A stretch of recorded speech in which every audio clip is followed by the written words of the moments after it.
For a little daily rant, Democratic strategist David Goodfriend has the floor. Hi, David. Hey, Dylan, how are you? Good. Listen, in the midst of all the budget battles and economic policy debates going on these days, there is a falsehood being perpetrated that gets me madder and madder the more I hear it.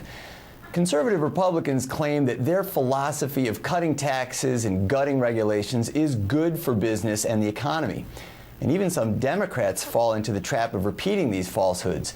When they want to look pro-business, they point to all the tax cuts they support. The truth, however, is that progressivism is great for economic growth, and business leaders know it.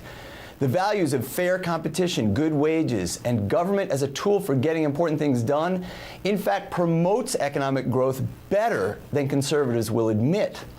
For example, conservatives claim that all regulations harm business. That, of course, depends on which businesses you're talking about. The satellite TV industry never would have taken off without a law written by Democrats Al Gore and Ed Markey. The law required cable companies that own channels to sell access to those channels to new competitors like satellite. Republicans fought it, but the results speak for themselves.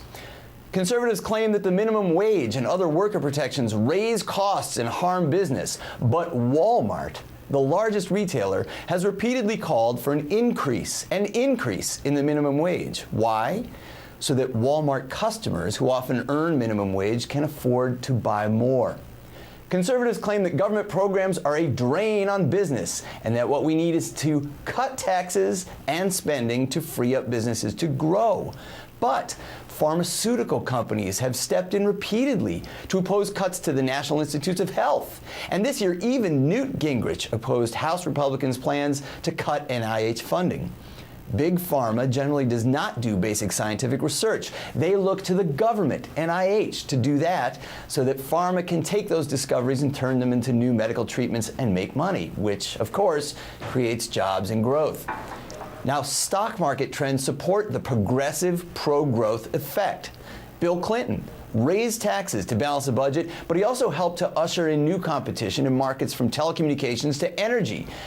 On the other hand, George W. Bush cut taxes, deregulated financial markets and much of the economy, and what was the result?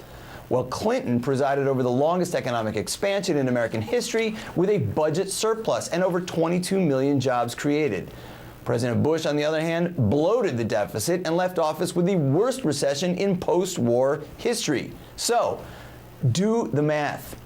Progressivism is the most pro-growth political philosophy around. Now, I can't get Republicans to change their tune, but I do wish that Democrats would stop trying to imitate conservatives on economic issues. They instead should promote pro-growth progressivism. Dylan? All right, David, thank you so much. A beautiful rant as always.